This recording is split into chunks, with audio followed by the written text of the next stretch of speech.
Hello, ये हमारा digestive system का पार्ट कौन सा 4 है, लाइफ प्रोसेस का, और पढ़ रहे थे न्यूट्रिशन। ठीक है, तो आज हम लोग लगभग डाइजेस्टिव सिस्टम को पूरा ख़त्म करने की कोशिश करेंगे। ठीक है, तो सबसे पहले स्टार्ट करते हैं कहाँ से, माउथ से। तो देखो, माउथ के अगर हम लोग इधर पे पढ़ेंगे तो ज़्यादा समझ में नहीं आएगा, इसलिए इधर पे थोड़ा बड़ा करके दिखाया।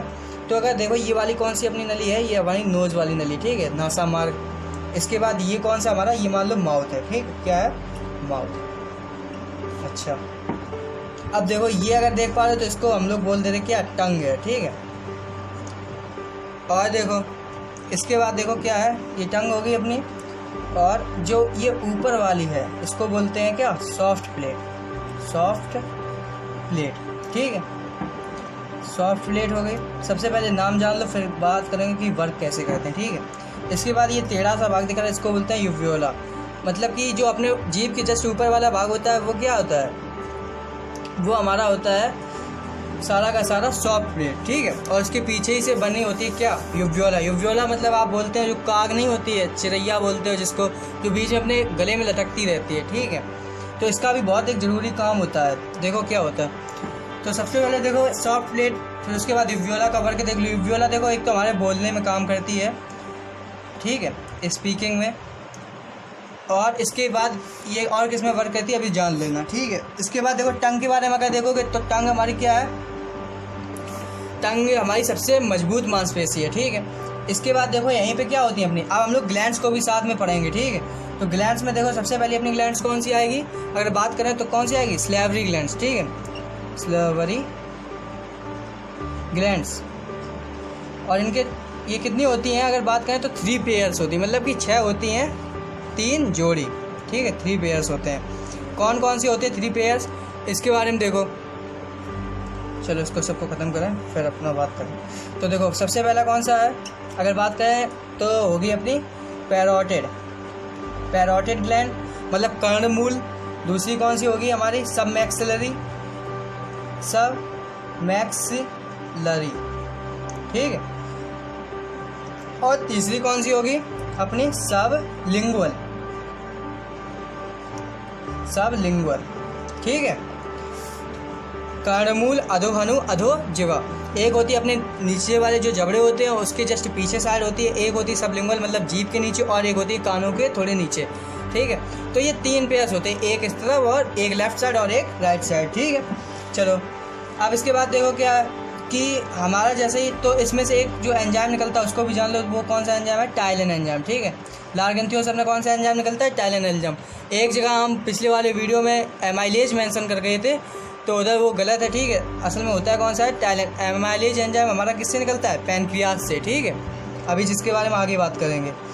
तो देखो इसके बाद क्या होगा कि जैसे ही मान लो सपोज हमने कोई खाना खाया, ठीक है, अब हमने एक फूड का पार्टिकल ले लिया, इसको खोलो, ठीक है, एक ये फूड का पार्टिकल ले लिया, ये जैसे ही अंदर गया वैसे ही दांतों ने वर्क करना शुरू कर दिया, इंसीजर, कैनाइन, अपने प्रीमोलर और मोलर चारों याद है ना, 8 4 8 12। दंतसूत्र बनाना सीख लो, आता है पेपर में। ठीक है, तो इसके बाद देखो क्या होगा, टंग होगी अपनी। तो टंग क्या है, टंग हम लोगों को सबसे मजबूत मांसपेशी है। ठीक है, और खाने को अपने माउथ में घुमाने के लिए बहुत वर्क करती है वो। इसके बाद देखो सॉफ्ट प्लेट ऊपर लगी है, जैसे ही खाना अंदर जाएगा, मान लो कि तुमने जो हमारा टाइलिन होता है वो देखो हम लोग क्या खाते हैं, अगर हमने फोटोसिंथेसिस वाली रिएक्शन की बात करें तो उसमें हमें क्या मिल रहा था, मंड मिल रहा था, स्टार्च बोल रहे थे, मंड बोल रहे थे, जो ग्लूकोज का बहुत बड़ा रूप होता है। ग्लूकोज चैन जुड़ के हमने बताया था कि क्या बनाते हैं, ग्लूकोज आपस में जुड़ के क्या बनाते हैं, स्टार्च। देखो पहले प्लांट ने हमें क्या दिया, स्टार्च दिया। अब हम स्टार्च को किस में तोड़ेंगे, ग्लूकोज में। हमें स्टार्च को रखना क्या है, हमें तो स्टार्च को ग्लूकोज में तोड़ना है, ग्लूकोज से क्या लेनी है, एनर्जी। ये हमारा मेन मकसद होता है किसका, डाइजेस्टिव सिस्टम का। तो देखो जैसे ही हमने अपने टाइलिन हमारा मुंह में वर्क करने लगा, ठीक है, टाइलिन ने मंड को किस में तोड़ दिया, मतलब कि मंड जो था हमारा उसको किस में तोड़ना शुरू कर दिया, यहीं से शुरू हो गया खेल, मंड को ग्लूकोज या फिर माल्टोज में तोड़ना शुरू हो गया। ठीक है, इसके बाद देखो क्या हुआ, इसके बाद जो हमारा स्लाइवा निकलता है वो क्या होता है, खाने को लिक्विड फॉर्म में बदल देता है, जिससे कि वो आसानी से अंदर हमारे नली में, ऑसोफोगस में आराम से चला जाए। ठीक है, तो जैसे ही खाना हमने यहाँ पे चबा लिया, अब देखो हम लोग सारी ग्लैंड्स माउथ पूरा कवर कर चुके हैं। जैसे ही खाना हमारा अंदर आ गया तो ये इसको धकेल देगा। ये कौन थी अपनी यूवियोला, ठीक है। तो यूवियोला का क्या होगा, यूवियोला ऐसी बिल्कुल स्ट्रेट हो जाएगी, मतलब चिपक जाएगी ऐसी, ठीक है। तो ये जो नाक वाला स्टैम्प, जैसे ही आप कॉर्ड निगल रहे हो, कोई खाना का पार्टिकल निगल रहे हो, उस टाइम पे आपका ये वाला देखो पार्ट बंद हो जाता है, मतलब आपके उस टाइम पे आप सांस नहीं ले सकते। और बाई चांस अगर इसमें से पार्ट ऐसा रह गया, ठीक है, खुला रह गया, तो आपको क्या होगा, तुरंत ही छींक आएगी या फिर आपके नाक में क्या हो जाएगा, इसके फूड के पार्टिकल चले जाएंगे और आपको बहुत इरिटेटिंग महसूस होने लगेगा। मतलब आप एकदम ऐसा फील करेंगे कि हमें बहुत प्रॉब्लम सी हो रही है, ठीक है। तो देखो यूवियोला का काम क्या होता है, तो यूवियोला का काम क्या होता है कि यूवियोला बिल्कुल स्ट्रेट रूप में जुड़ जाती है, ठीक है, ऐसे। तो यहाँ पे आराम से खाना चले, जैसे ही खाना का पार्टिकल गया ये फिर अपने वैसे ही आ गई जैसी थी, ठीक है। तो ये होता है यूवियोला काम की। यूवियोला काम स्पीकिंग में होता है, और जो नाक वाली नली होती है उसको सेपरेट करने के, खाने के खाते टाइम, निगलते टाइम उसको सेपरेट करना भी होता है। अब जैसे ही खाने का पार्टिकल अंदर जाएगा, अब देखो फारेंक्स क्या होता है, ये अपना यहाँ से लेके यहाँ तक सारा क्या है, फारेंक्स ही है, फारेंक्स, ठीक है। मतलब ओसोफोगस के ऊपर वाला पार्ट क्या कहलाता है, ये अगर ओसोफोगस है, ठीक है, तो इसके ऊपर वाला पार्ट क्या कहलाता है, फारेंक्स कहलाता है, ठीक है। तो इसके 3 पार्ट होते हैं, कौन कौन से, नासोफारेंक्स, ओरोफारेंक्स और लारेंगोफारेंक्स, ठीक है। नाक के पास वाला नासोफारेंक्स, मुंह के पास वाला ओरोफारेंक्स, उसके जस्ट नीचे वाला लारेंगोफारेंक्स, ठीक है सर, लारेंगोफारेंक्स, ओरो और नासो, ठीक है। नहीं दिख रहा है, आप इसको ही देख लो, केवल नासो है और कौन सा है, ओरो, ठीक है। तो अब देखो इसके बाद क्या होगा कि फारेंक्स में हमारा होता है एपिग्लॉटिस। एपिग्लॉटिस कहाँ है, नहीं दिख रहा, एपिग्लॉटिस दिखेगा अभी, ये देखो, ये वाला जो है वो क्या है, पूरा एपिग्लॉटिस बोलते हैं इसको, क्या बोलते हैं, एपिग्लॉटिस, ठीक है। तो एपिग्लॉटिस का क्या काम क्या है कि देखो ये हमारी कौन सी नली है, वायुनाल है, कौन सी, वायुनाल। मतलब कि इसका काम किस में है, केवल एयर में, मतलब कि हवा को फेफड़ों तक ले जाना, ऑक्सीजन को फेफड़ों तक ले जाने में इसका काम। सोचो अगर इसमें फूड का पार्टिकल चला गया तो दिक्कत होगी कि नहीं। तो यहाँ पे लगा होता है एपिग्लॉटिस। जैसे ही खाना आता है, ये एपिग्लॉटिस क्या होता है, इसमें चिपक जाता है। इसकी कंडीशन क्या होती है, जैसे ही खाना खाओगे आप, जैसे ही मान लो एपिग्लॉटिस ऐसा था, तो क्या होगा, ये इसमें ऐसे चिपक जाएगा, ठीक है, पूरा। और ये खाना कहाँ जाएगा, सीधा आपका ओसोफोगस में, ठीक है। चाहता पहले किस में, अगर ये ना होता एपिग्लॉटिस तो किस में चला जाता, तो आपका ट्रैकिया में चला जाता है। वायुनाल को इंग्लिश में बोलते हैं ट्रैकिया। तो ये कहाँ चला जाता है, ट्रैकिया में। जाना कहाँ चाहिए था, ओसोफोगस में। तो एपिग्लॉटिस लगा होता है, जैसे ही खाना आपने निगला वैसे क्या एपिग्लॉटिस इसमें चिपक जाएगा। एक यहाँ पे देखो, इसने यूवियोला ने इसको सेपरेट कर लिया और एपिग्लॉटिस ने किसको सेपरेट कर लिया, ट्रैकिया को, ठीक है। ऐसा कुछ होता है। और जैसे ही ये मान लो तुम्हारी वायुनाल है, जैसे ही खाना इस पर दबाव डालेगा तो क्या होगा, ये बिल्कुल चिपक जाएगा इससे। पहले ऐसे आता तो कहाँ, बिल्कुल इसके ऊपर आ जाएगा, ठीक है। और इसके बगल में ये होता है, तो खाना कहाँ चला जाता, ओसोफोगस में। तो देखो अब ये सारा काम होता है इतना, ठीक है। फारेंक्स हमने पढ़ लिया। अब बात करेंगे किसकी, सीधे सीधे अब बात करेंगे, ये सारा अपना हो गया बेकार, मतलब कि सारा कुछ पढ़ चुके हैं, तो क्या अब अपने लिए कुछ इसमें नहीं बचा, ठीक है। अब बात करेंगे किसकी, ओसोफोगस की, ठीक है। तो ओसोफोगस में देखो क्या होता है, ओसोफोगस ऐसा होता है, जैसे इसमें आपने खाना खाया तो ऊपर से क्या नली थोड़ी सी पतली हो जाती है ऐसे, ठीक। तो इससे होता क्या है कि खाने को प्रेशर मिलता है कि आप नीचे जाओ, इधर जगह खाली करो। तो जैसे ही खाने के ऊपर से प्रेशर टाइप का पड़ता है, ये खाना नीचे आता जाता है। ऊपर वाली नली, जैसे ही खाना मान लो सपोज थोड़ा नीचे आ गया, मान लो यहाँ आ गया, ऊपर वाली नली तो अपनी पहले की तरह हो गई, पर बीच वाली कैसी होगी, ये होगी थोड़ी सी पतली, ठीक है। ये फिर इसमें प्रेशर डालती रहती है, मतलब एक वेव तरह की पूरी चलती चली जाती है। जैसे ये खाना नीचे पहुंच जाता है अपनी, ये फिर से वैसी हो जाती है। जैसे आप दूसरा कॉर करेंगे फिर से यही प्रोसेस होगी। इसको बोलते हैं क्रमांकुचन, पैरास्टलिसिस, ठीक है। पैरास्टलिसिस की क्रिया होती है, नहीं दिख रहा है, चलो नीचे देखो, इसको क्या बोलते हैं, पैरास्टलिसिस, ठीक है। इसकी क्रिया कौन सी क्रिया होती है ओसोफोगस में, पैरास्टलिसिस की। और ओसोफोगस की लंबाई होती है 25 सेंटीमीटर, ठीक है। अब देखो ओसोफोगस में इतना ही काम होता है। इसके बाद अपना सारा काम मेनली किसका स्टार्ट होता है, अब अपना पूरा काम डाइजेस्टिव सिस्टम एक तरीके से अब मानो आप स्टार्ट होगा। तो देखो खाना कहाँ पहुँचा, अपना खाना पहुँच जाता है हमारा कहाँ, स्टमक में। तो स्टमक के देखो पार्ट होते हैं, स्टमक के कौन कौन से पार्ट हैं, ये आपको एक PDF मैं दे दूँगा डिस्क्रिप्शन में, आप उसको डाउनलोड कर लेना, ठीक है। पर हम बता रहे हैं अगर आपको नोट्स बनाने तो उससे आप बना देख देख के बना लेना अपने हिसाब से, ठीक है। तो देखो ऊपर वाला हमारा, पहले तो स्टमक के पार्ट पढ़ लो, कौन से, ऊपर वाला होता है कार्डियक रीजन, कार्डियक भाग, और नीचे वाला ये होता है, ये वाला कौन सा होता है, ये होता है पाइलोरिक। ठीक है, कौन सा, कार्डिक और पाइलोरिक रीजन, इसके दो पार्ट होते हैं। अच्छा, ये बात होगी।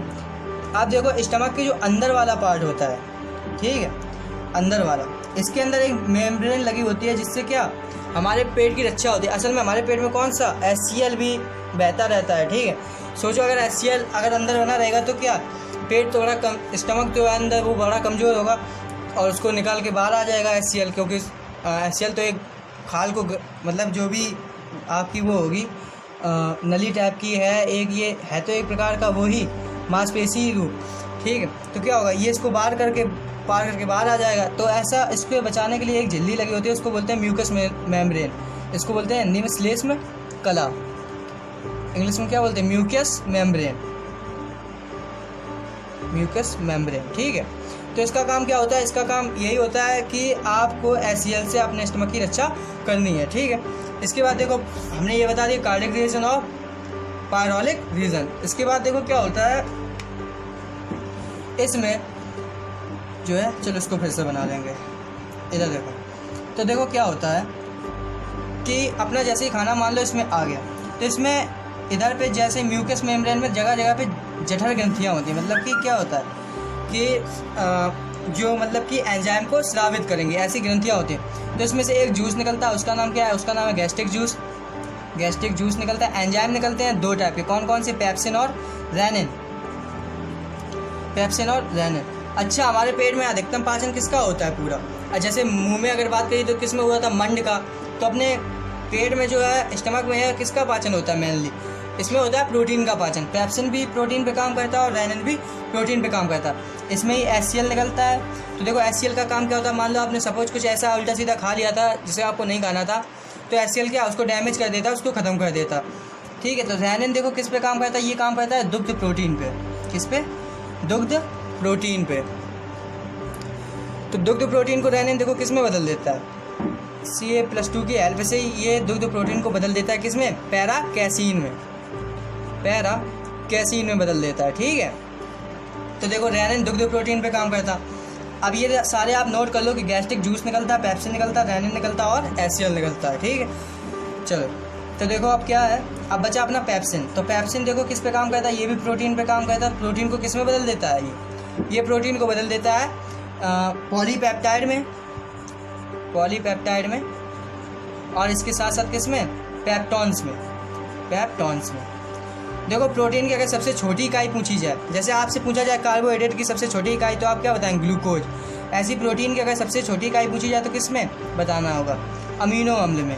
किस में, अमीनो अम्ल इसकी सबसे छोटी इकाई है। तो देखो यहाँ पे हमारे ये सारे निकलते रहते हैं। ठीक है, तो इसके साथ साथ क्या होता है कि ये हमारा धीरे धीरे इस प्रकार से पेट में पाचन होता रहता है प्रोटीन का। पेट इसमें लगभग 3 से लेकर 4 घंटे तक पाचन चलता है। ठीक है, बाद में क्या, जब पाचन पूरा हो जाता है तो इसमें एक भूरे रंग की लुगदी बन जाती है। फिर उस लुगदी को आगे बढ़ाया जाता है कि अब आगे जाओ, अब इधर तो हमारा पाचन पूरा हो चुका है, अब आगे बढ़ो। तो इसके साथ साथ देखो क्या होता है कि हमारे पेट में जब तक खाना रहता है तब तक कैसा रहता है, अम्लीय रहता है। ठीक है, क्या रहता है, अम्लीय। पर अब अगर ये अम्लीय सोचो इसमें भी जाएगा तो ये तो इंटेस्टाइन को बहुत ही हार्मफुल होगा, इंटेस्टाइन के लिए आंतों को बहुत नुकसान पहुंचाएगा। तो इसके लिए इसमें अदर जूस मिलते हैं। कौन कौन से मिलते हैं, बाइल जूस होता है एक, और एक कौन सा होता है, एक हमारे होते हैं काफ़ी सारे एंजाइम, जैसे कि एमाइलेज है, काइमोट्रिप्सिन, ट्रिप्सिन। तो ये एंजाइम इसमें मिलते हैं। स्टेप्सन एक एंजाइम है। तो ये कहाँ से आते हैं, इनके बारे में धीरे धीरे पढ़ो। तो अब देखो यहाँ पे होता है लिवर। लिवर से कौन सा जूस निकलता है, बाइल जूस, जो किस में मिल जाता है, उसी भूरे रंग की लुगदी में। जैसे ही वो कहाँ जाता है, ड्यूडेनम में। चलो अभी आगे सारी बातें करते हैं। अब तो बात करें किसकी, लिवर की। तो लिवर आपको दिख रहा होगा। तो देखो लिवर में क्या है, लिवर पूरा 1.5 किलोग्राम की एक सबसे बड़ी ग्रंथि है। अगर आपसे पूछा जाए कि मनुष्य के शरीर में सबसे बड़ी ग्रंथि कौन सी है, तो आपको बताना होगा लिवर।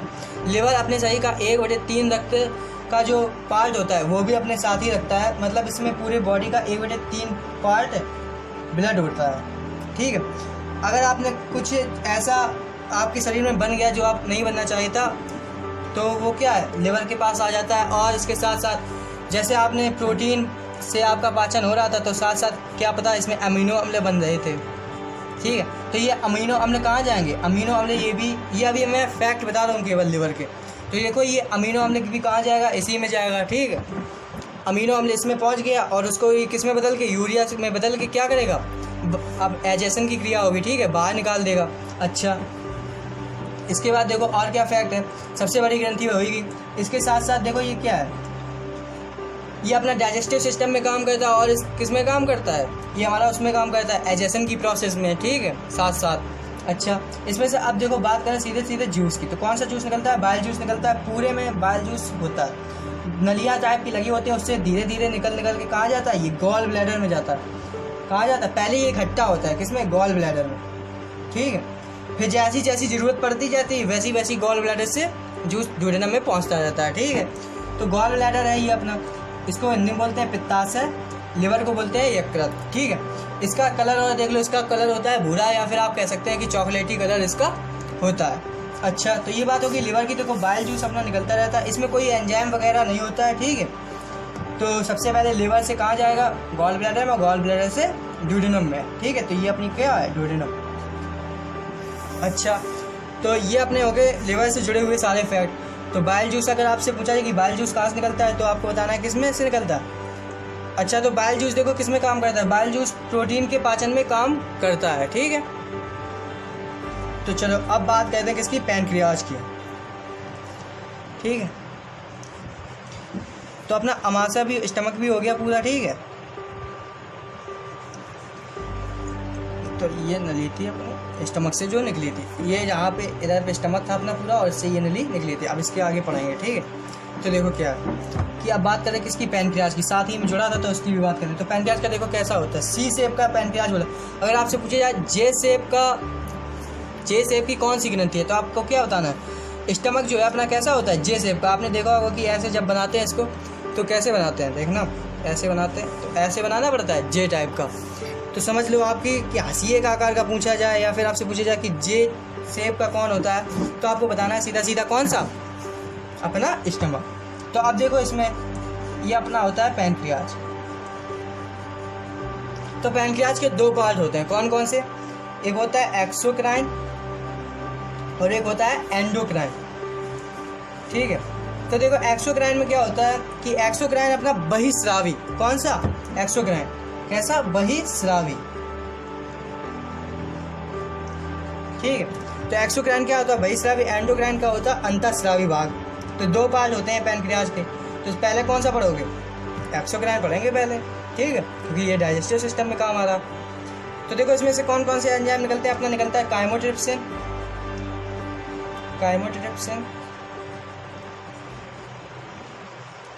ट्रिप्सिन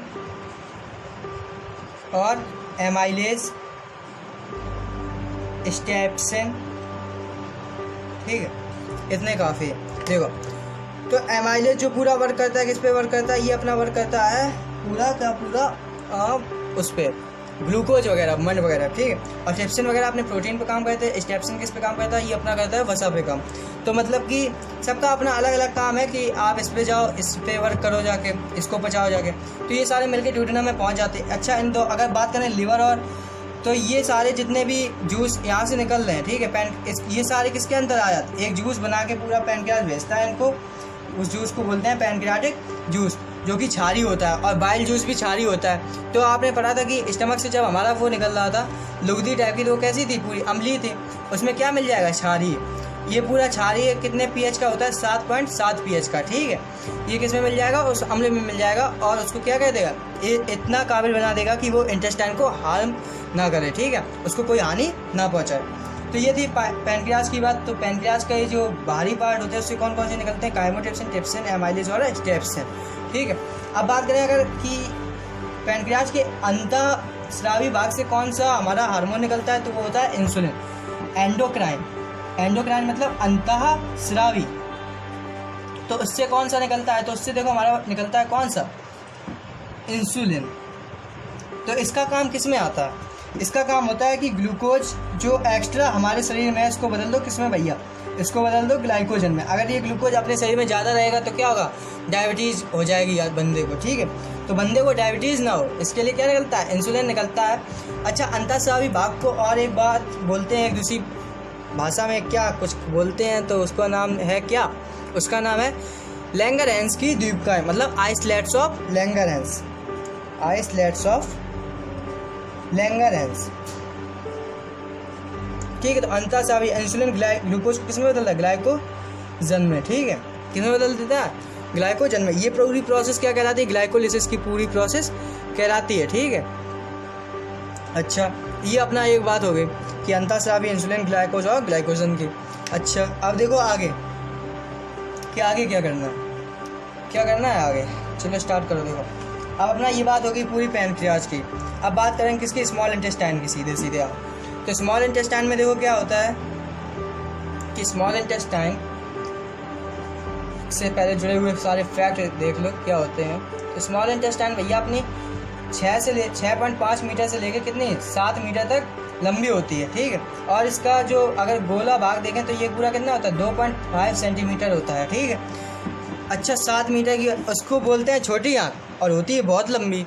ठीक है, होती है लंबी, और जो होती है बड़ी आँख वो होती है छोटी। ठीक है, चलो अब इसमें एक चीज़ और देखो आप ध्यान से कि इसमें से जो एंजाइम निकलते हैं, बहुत सारे एंजाइम निकलते हैं। कौन कौन से, माल्टेज है, और इसमें एक सरल बात यह है कि माल्टेज एंजाइम होगा वो किसको बदलेगा, माल्टोज को किस में बदल देगा, ग्लूकोज में। ठीक है, सुक्रेज एंजाइम होगा, ये किसको बदलेगा, ये बदल देगा सुक्रोज को किस में, ग्लूकोज में। ठीक है, सुक्रोज को किस में, ग्लूकोज में। एक एंजाइम मान लो होगा कौन सा, एक एंजाइम सपोज अपना होगा कौन सा है, लाइपेज है। ठीक है, इसके साथ साथ इन्वर्टेज, लैक्टेज, ये किसको, दुग्ध शर्करा होती है लैक्टोज, उसको किस में बदल देता है, ये उसको बदल देता है ग्लूकोज में। मतलब कि यहाँ पे पूरा काम किस पे चल रहा है, देखो शर्कराओं पे। ठीक है, शर्कराओं पे चल रहा है, मतलब कि मंड पे चल रहा है एक तरीके से। मंड देखो अपना क्या होता है, मंड की अगर सीधी बात करो तो बोलते हैं कार्बोहाइड्रेट। ठीक है, शॉर्ट फॉर्म में, मतलब अगर आप देखना चाहो तो क्या, कार्बोहाइड्रेट। ठीक है, अच्छा, तो ये अपना किससे काम करता है, कार्बोहाइड्रेट पे पूरा।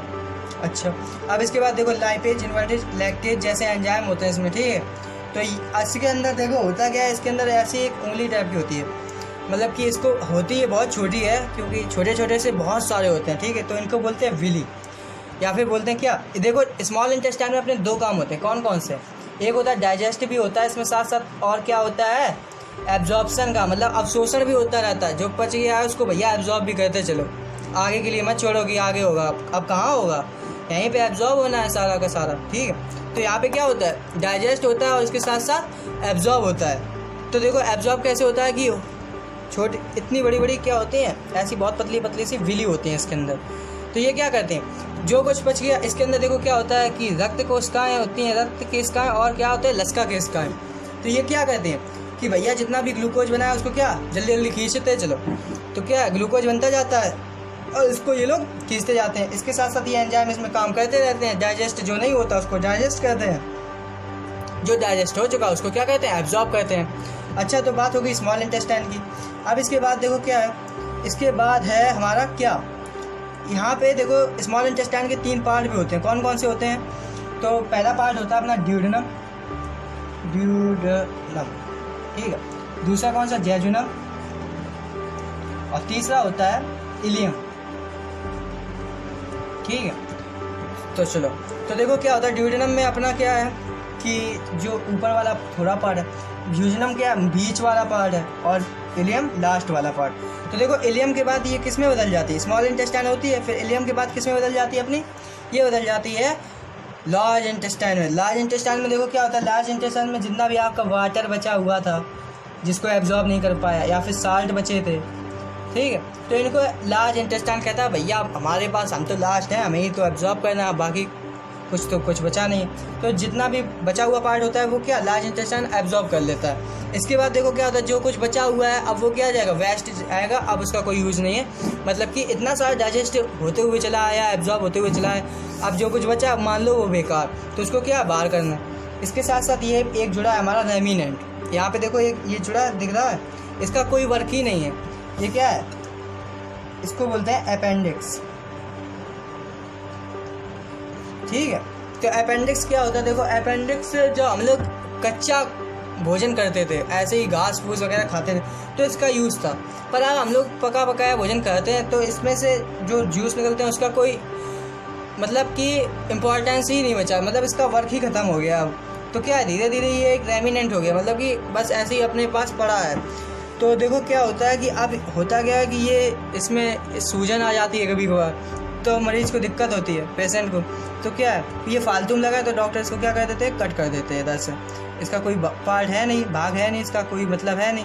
लार्ज इंटेस्टाइन अपनी स्मॉल इंटेस्टाइन अपनी लार्ज इंटेस्टाइन में बदल ही गई है, तो कोई इसका यूज है नहीं, तो इसको क्या कहते हैं, काट देते हैं। जैसे अगर मान लो आपके स्टमक में या फिर लीवर में कोई प्रॉब्लम आ रही है तो भी वो क्या करेंगे, अपेंडिक्स को हटा देंगे। क्यों? क्योंकि बाई चांस अगर बाद में इसने प्रॉब्लम की फिर आपको ऑपरेशन करना पड़ेगा। ठीक है, तो सुनो, तो ये था अपना पूरा डाइजेस्टिव सिस्टम। ठीक है, जितने भी फैक्ट थे मैंने काफ़ी कुछ बता दिए। अगर फिर भी कुछ बचा होगा तो मैं देख लूँगा कि अगले वाले पार्ट में अगर कुछ भी बचा है तो बताएंगे। ठीक है, अब ये ज़्यादा बड़ा हो गया आज का पार्ट काफ़ी, तो आप इसको देख लो। ये लास्ट अपना पार्ट है, या फिर एक पार्ट और बनाना पड़े शायद, क्योंकि अभी हमें 5 स्टेप के बारे में एक बार फिर से पढ़ाना है पड़े, तो अपना न्यूट्रिशन देखो पूरा कंप्लीट हो जाएगा। फिर उसके बाद हम लोग रेस्पिरेशन पढ़ेंगे। ठीक है, श्वसन वाला, कि श्वसन की ज़रूरत क्यों पड़ी आखिर। तो इसको ध्यान से पढ़ लो आप। जितने भी डाउट हैं अगर आपके, तो हमारा इंटेलेक्चुअल ग्रुप चल रहा है क्लास 10th वाला, आप उसको ज्वाइन कर लो। ठीक है, उसकी लिंक भी डाल देंगे हम लोग डिस्क्रिप्शन में। तो आज के लिए बहुत बहुत धन्यवाद। वीडियो को लास्ट तक आपने देखा और मन से आप पढ़िए। कोई भी डाउट हो तो आप इंटेलेक्चुअल ग्रुप में डाल दीजिए। तब तक के लिए धन्यवाद और कीप स्माइलिंग।